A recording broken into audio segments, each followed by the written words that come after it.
Right guys, so here we are for AOR Season 16, round number 18 I believe, or 17, one of those. It's a Japanese Grand Prix here at Suzuka, which is a track which I've always gone pretty well around.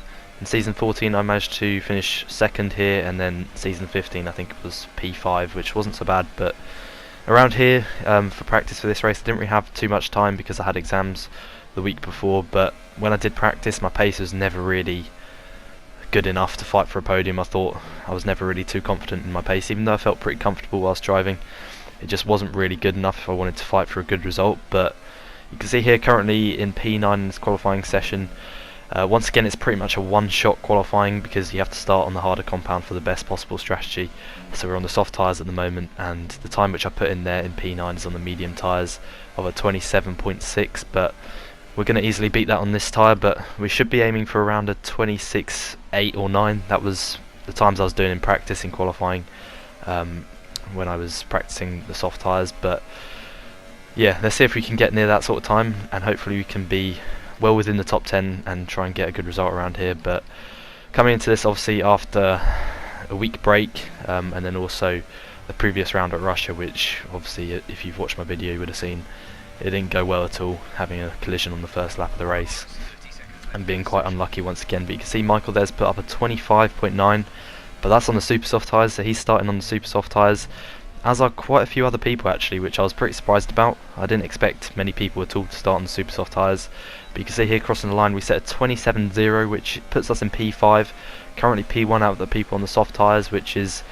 definitely a good position, but I felt like I had more time in me, so we're going again, and we're going to try and get just a couple more attempts just to secure our position on the grid, even though it's best not to probably do 2 laps on this set of tyres.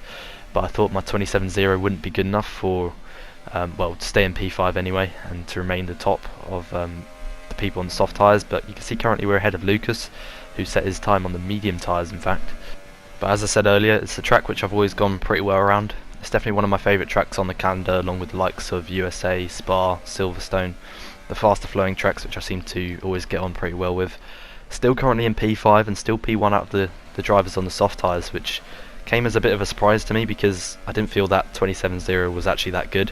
The tyres didn't feel like they were fully up to temperature, which on this lap they're definitely feeling a lot better, as you can see, because we're nearly a tenth up on our previous best time. But still being P5 was a bit of a surprise, especially, yeah, as I said, considering my pace in practice and also how the first lap felt. And we're currently on course to go even quicker, which in hindsight I probably didn't need to do this lap, but even so we're going quicker and we're on course for around a 26.8 at the moment.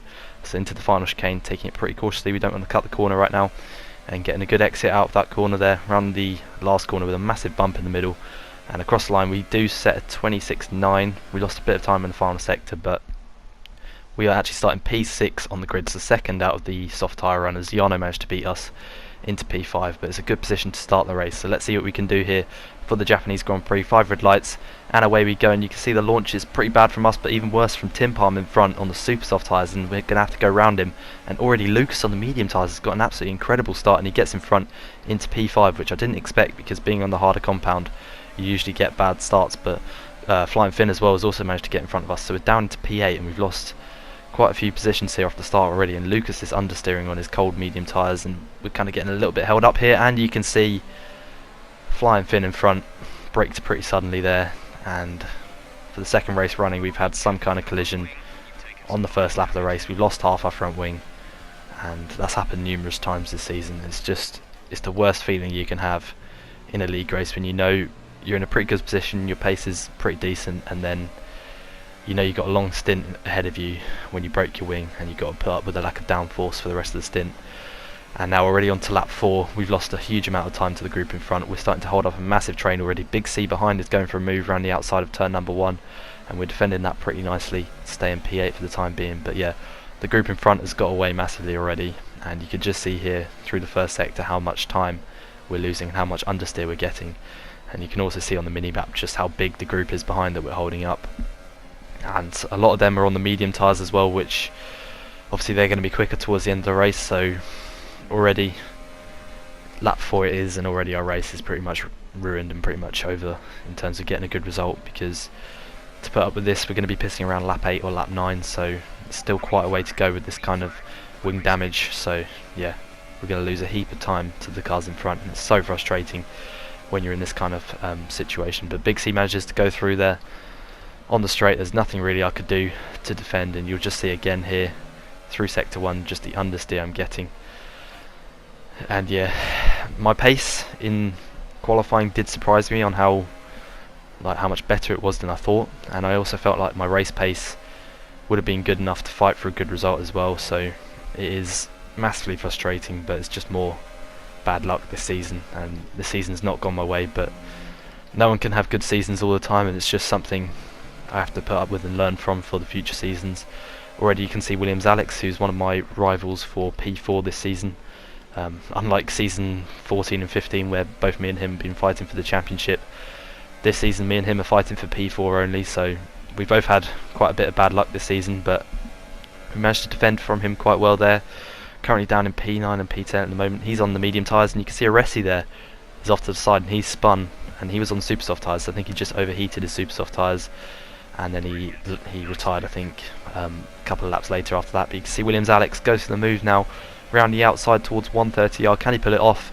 And we're going to leave him quite a bit of room there, and he goes around the outside of us into 130R. Now Clarkey goes down the inside and make a little bit of contact there around the final chicane. We're losing more time through battling like this, but there's just nothing really I can do to fight these guys, and Clarkey's going to drive past me down the straight. And now we've got Flores, who had a quali ban and also had a race ban in the last race in USA, so he didn't race there. As you can see, there's a bit of a lag there towards turn number 1, but Clarkey goes down the inside and he goes through, and yeah, there's nothing I could do to fight that. Flores has had a pretty good race so far from the back of the grid. He's now in P10, right behind us on the medium tyres, so we're going to be lucky to get points at this race because at this rate, because we've still got at least 2 laps to do left on this set of tyres before switching over to the medium tyres, and we're also going to lose time by changing the front wing in the pits. And you can see Flores goes around the outside here, well, he tries to go around the outside of Degner 1, and that's never really on, so we defended that quite well there, and we stay in P9. But you can see now Flores is once again going for a move around the outside, this time through 130R, and once again he can't get the move done. That's allowed Nardi, I think, to try and get past him into the final chicane, but you can see on the minimap as well just how far in front the leaders are already, and that includes Lucas, who started on the medium tyres. He's already in the leading group fighting for the win around here. So yeah, I felt like if we didn't get damage we probably could have been able to stick with the leading group, but it's just yeah, more bad luck this season really. But Flores has now gone past us into P7, and now we've got Nardi behind us as well on the medium tyres, and you can just see how much Flores is going to pull away in the first sector, and Nardi is now right on the back of us towards well, the end of the first sector here. And yeah, Nardi now is going to go for a move around the outside of Degner 1. There was no point really fighting him. I think he put his ERS up into hot lap or something. He makes a pretty nice move there around the outside of Degner 1, the move that Flores tried on the last lap but couldn't make it stick. And now you can see onto lap 8 we've lost more time, and you can see RC Alonso behind, another one on the medium tyres, and now lagging all over the place, and I had no idea what position his car was in at the stage, so I was just going to stick to my line really. And yeah, from here we've obviously lost a heap of time, so now I was just pretty much just going to try and get some points out of this race, because yeah, it's easy when you lose half your front wing on lap 1 to just give up really, but I was just going to still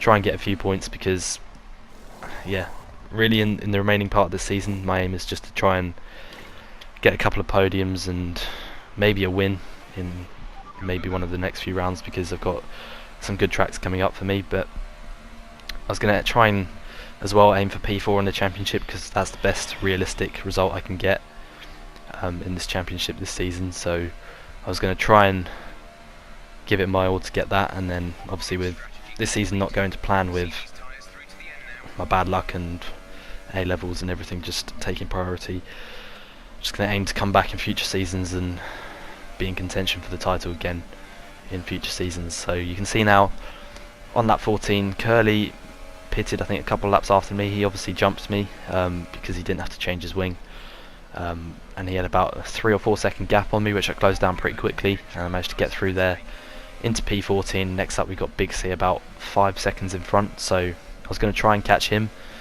I think we had about 7 or 8 tenths a lap on him in terms of pace, but you can see Moving on to lap 17 now, we've got Alex in front, who's on the soft tyres, so I wasn't really going to fight him too hard because he had better pace. His soft tyres were much fresher than my medium tyres as well, and they're obviously a softer compound, but he went for the move there up the inside of 130R and lost the car a little bit, so we managed to get him back, but then I didn't want to fight him too hard into the chicane because I didn't want to lose too much time, especially when he's the quicker car. So I was hoping maybe he could maybe drag us up to the cars in front. But now moving on to lap 21, we've got Alex and Big C in front, two veterans of the league who are having quite a bit of a battle and losing quite a bit of time in the process. So I was hoping to just clear them and try and get into the points, because we also have Lucas behind us now in P14, and him and Floris both had the pit lane glitch where you get stuck in the pit box. They did get released eventually, but yeah, Lucas was in contention for the win around here, and he was in the fight for the championship as well. He still is in the fight for the championship, but he's had a massive dent put in his championship bid because he was on course for at least second place here, if not the win. So he's lost a heap of points, and it's just so infuriating really that this glitch is still in the game. It's been in the game for I think a couple of years now, and it's still not being removed. And especially when you're in a championship fight this close, it just, like, championship shouldn't be decided in this way. So it's really unfortunate for him, and there's nothing really that anyone can do about it. But yeah, it's just very unlucky, and it can happen to anyone really. It's just the luck of the draw. Hopefully Codemasters will get rid of it. I know the Monday after this race there was a patch which obviously I know a lot of you will be aware of. It removes the frame rate tyre wear, well, not tyre wear, tyre temperature glitch that's been going on since the release of the game, so that should make quite a big difference in the coming races. We should be able to run more aggressive setups, etc. in the coming races. But you can see now Alex in front is going for a move down the inside of Big C into the chicane, and we're just going to take some cutback lines here, and we're going to get the pair of them on the exit here around the final corner, almost touching the grass there as well, but we get the pair of them, and that was a pretty satisfying move to make. And already we got DRS as well, so we should pull away. We're defending the inside line towards turn number 1, and we've got the move done into P10, so at least we're going to get something out of this race, even if it's not at all what I wanted. But still, 1 point is better than nothing at the end of the day. But still, it's incredibly frustrating when you know you got pace. It's the same at Russia. I know I had good race pace around there, so it's definitely just, yeah, really a shame to have these kind of things happen, because it's happened quite a bit this season as well. I think 3 or 4 times this season I've had front wing damage on lap 1, so yeah, it's incredibly frustrating. It just loses you a heap of points, but that's the problem of starting quite far down. Even though I started P6 today, but it was just unlucky really, and a racing incident. But you can see crossing the line now, we finish in P10, and the championship leader Michael takes another win this season, so fair play to him for that. But I hope you guys have enjoyed. Leave a like if you did, subscribe to the channel if you're new, and I will see you for round number 18, the USA Grand Prix. See you very soon. Goodbye.